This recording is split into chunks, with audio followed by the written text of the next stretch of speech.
One Kawan TV1. Sekarang bahwa kita mungkin kekurangan fasilitas dan segala macam, tapi jangan itu jadi aspek yang menunda kita berjalan. Jadi kalau kita lihat misalnya keadaan hari ini, kasak kusuk di antara elit yang berupaya menyelamatkan diri dari rumus sejarah. Saya sebut aja, elit berupaya menyelamatkan diri dari rumus sejarah. Ibu Megawati menyebut hari ini ada benang. Ya, tapi di dalam PDIP itu banyak benang. Jadi apa intinya? Firly berupaya paralel dengan politik Rizal Ramli 0% presidensial threshold. Berusaha. Jadi itu hal-hal yang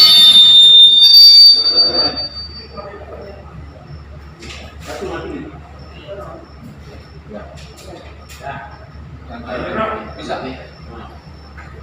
Jadi itu keadaan kita hari ini. Karena itu kita harus apa ini? Speaker belakang. Speaker belakang terlalu dekat dengan mic. Speaker belakang terlalu dekat dengan mic.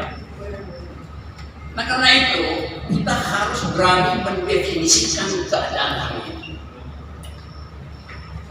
Karena seluruh variabel sejarah tersedia secara gratis untuk kita uji. Ada kapitalisme neoliberal yang akhirnya memenangkan pertarungan dengan Presiden Jokowi soal batu bara.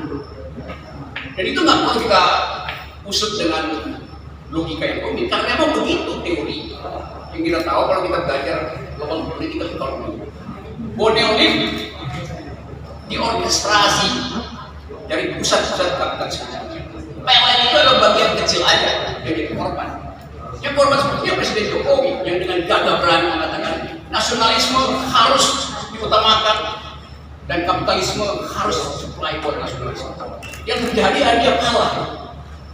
Beritanya adalah PLN harus beli batu bara dengan harga internasional. Artinya nasionalisme kalah.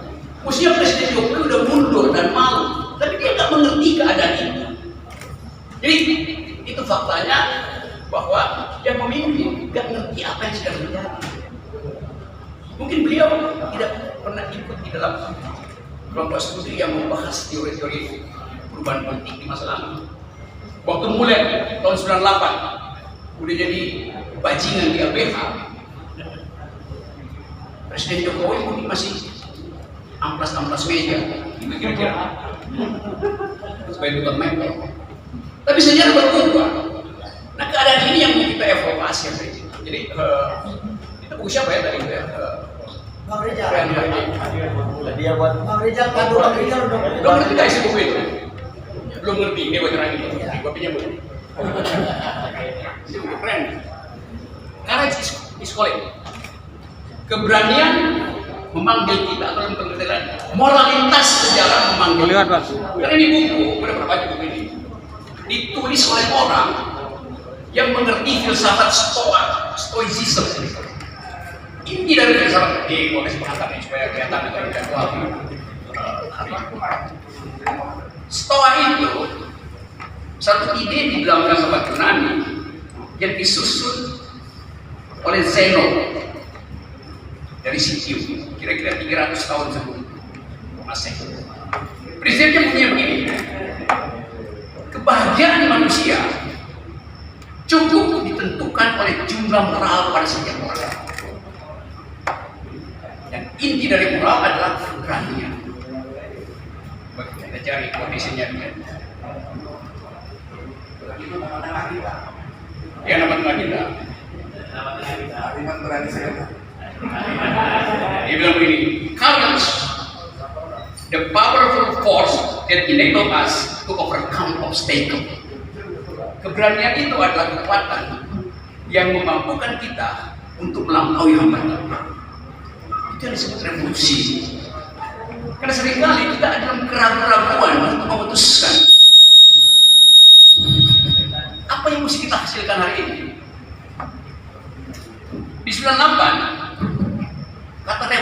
gagal kita pakai karena dianggap bahwa kata itu terlalu berbahaya, terlalu berbau kiri. Lalu kita ganti kata itu dengan kata yang lebih lunak, yaitu reformasi. Dari segi psikologi mengganti kata itu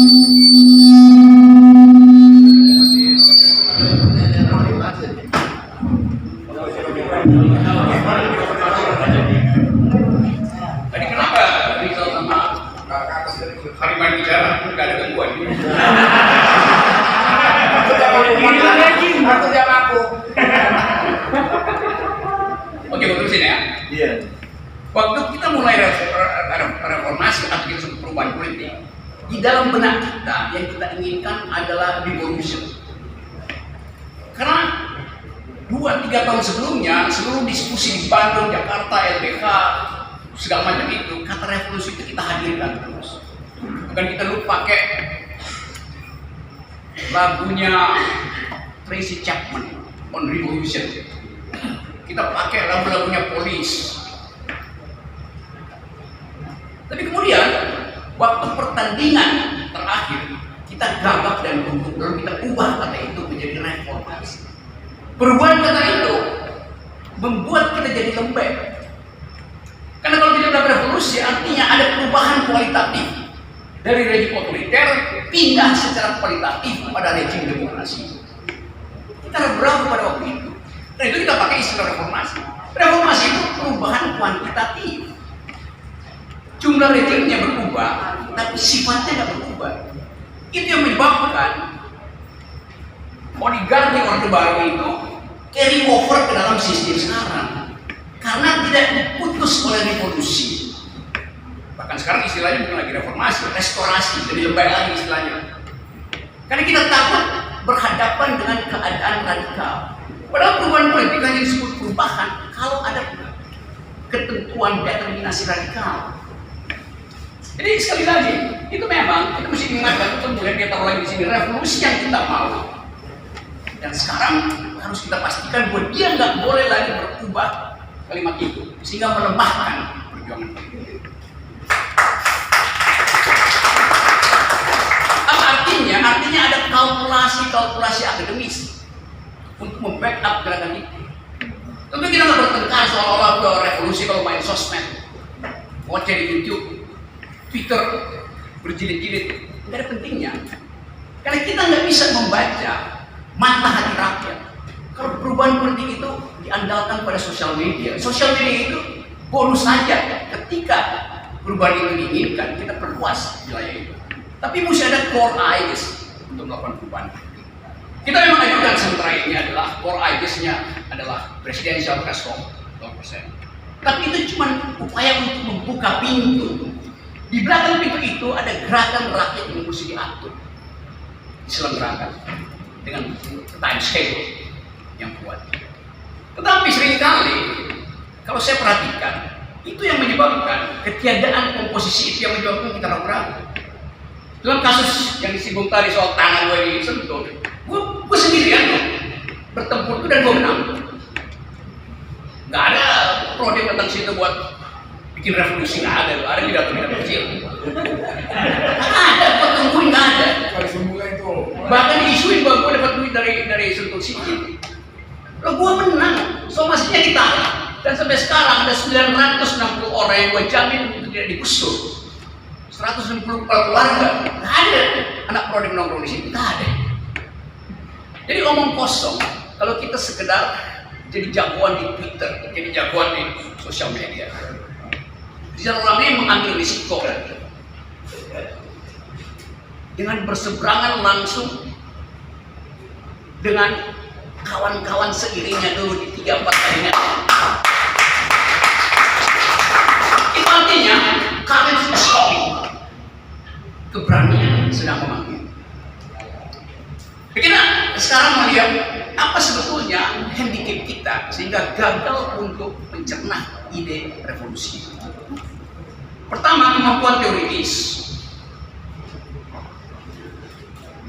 Untuk memutuskan apakah waktunya udah tiba atau belum, itu perlu kemampuan teoritis. Itu juga bagian dari courage yang diajarkan oleh Stoicism. Momentum itu kapan? Kalau dia momentumnya terlalu lama, kita bisa bikin algoritma kapan momentum itu crossfire dengan konsolidasi oposisi. Kan itu mesti ada tim yang ngatur itu, yang berupaya untuk menghasilkan pikiran alternatif. Ubedillah Badrun masuk dalam momentum itu sekarang, yaitu menggugat langsung krem de la krem dan kekuasaan, yaitu nepotisme. Anaknya Presiden Jokowi diambil risiko, dan kita mesti backup itu, karena ini momentum untuk memperlebar pengertian orang bahwa nggak ada orang yang takut. Courage is calling. Keberanian memanggil kita. Semua kalkulasi bisa kita jadikan catatan kaki, termasuk puisi, esai, termasuk macam-macam itu.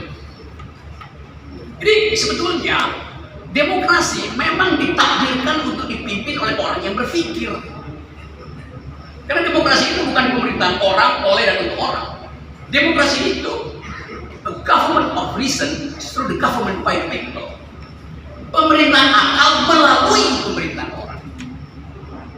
Dan sekarang pemerintahan apa? Bahkan gak ada konsep dalam ini. Dari awal kita salah menerjemahkan demokrasi. Demokrasi hanya boleh diatur oleh mereka yang berpikir.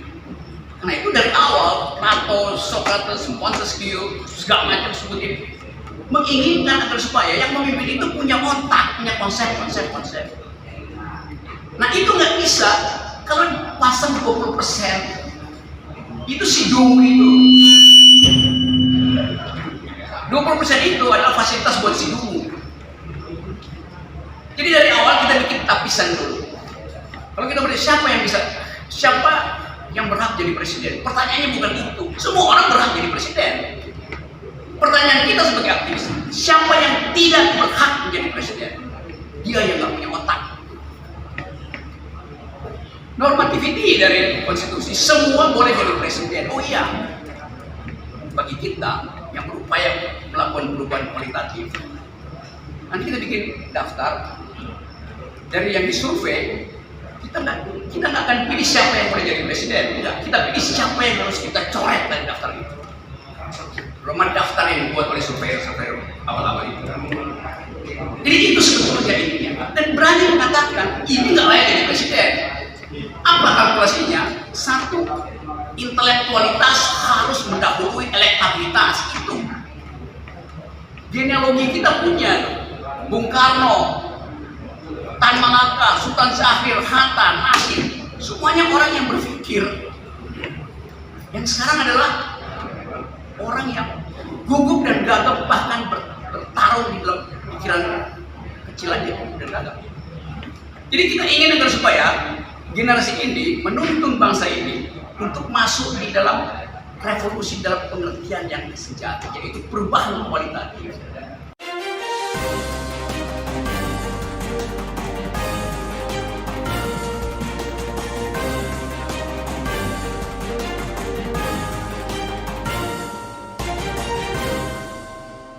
One Kawan TV 1